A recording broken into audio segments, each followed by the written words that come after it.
Louie Gohmert is on the phone. Is he there? Congressman? Hey, Glenn. How are you, sir? Well, better since you're there helping to stir up the people. You have you gave a great speech on the floor of the House Wednesday night, and you were the most viewed item on The Blaze all day yesterday. I don't know if you know that. Well, Keith had let me know that. I was actually shocked because I left the floor feeling empty. I didn't feel that good about it. I just, like you're just so brokenhearted, and you see what's happening and what we're not getting done.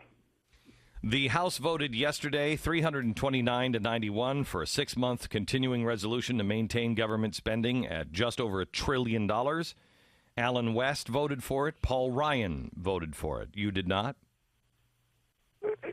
I left brokenhearted over that. Glenn, that CR, continuing spending at the same level, means that after the biggest wave election since the 1930s, 87 conservative freshmen come in. That means we will have gone 2 years with this great group of freshmen, the new majority, and have cut nothing. How can you feel good about that? So, is there any chance of defunding Egypt and defunding the aid that we're sending to Libya and Egypt? The last hope for really effectively doing that is in the Senate. Rand Paul and Jim Inhofe in particular are demanding that they not pass their CR until they specifically include language that says money will not go there. At least suspend the money until we have a verified certain ally in those countries, which we don't, as you know. And our Republican leadership is saying, hey, we don't have to worry because, we put specific language in our appropriations that will carry over that says, you've got to meet these requirements to get money. Glenn, we just saw Hillary Clinton in the last month come back and say, no, we're going to give Egypt a waiver from those requirements. So it's a little empty to be saying, yeah, we've got language in the existing legislation that will make sure they don't get it if they don't deserve it. Kind of like Solyndra. Representative Louie Gohmert from Texas, one of the only guys who, I shouldn't say that. There's several of you now. There are a bunch of good guys. Yeah, a bunch of good guys, but you have been there for a while, and you're holding the line. The news has come out now that the State Department and the president had the information that we were going to be hit 48 hours before we were hit. So what did you know and when did you know it? 48 hours before. They did nothing to secure any of the embassies. They didn't alert the embassies nor the ambassadors, including the ambassador that was traveling back coming into Libya. They didn't alert him. They obviously killed him. Reports from the Middle East now are that he was sodomized before they killed him. And then they got our basic knock list. They got our list of our safe houses, and they got a list of those who are helping us.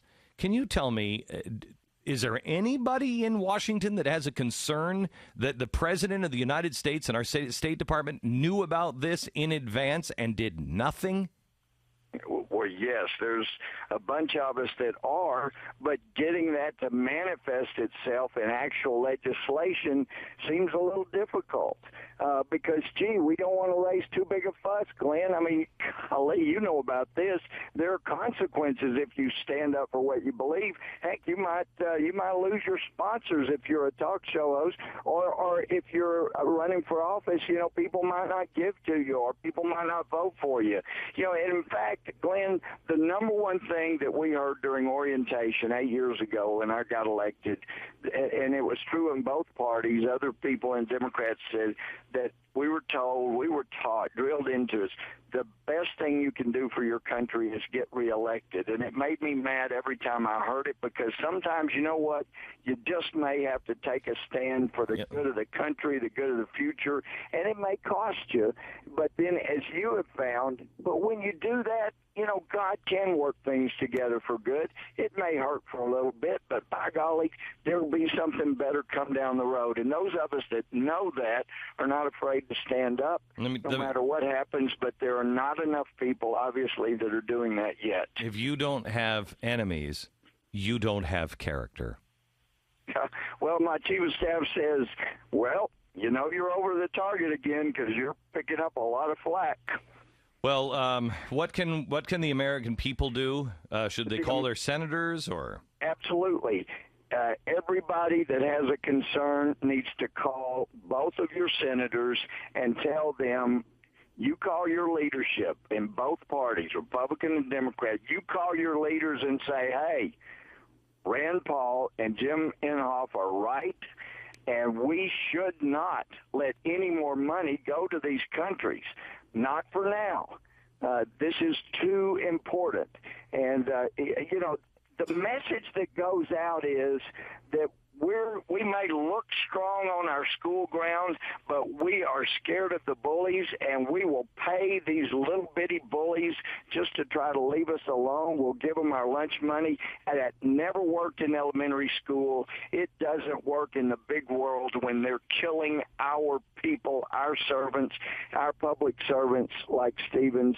I mean, it's an outrage, and people need to be upset.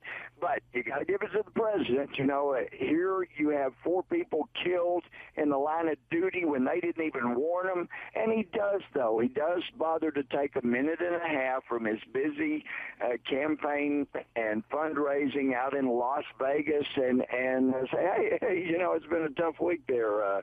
We lost some people in the Middle East. All right, now back to the big celebration of how great I am.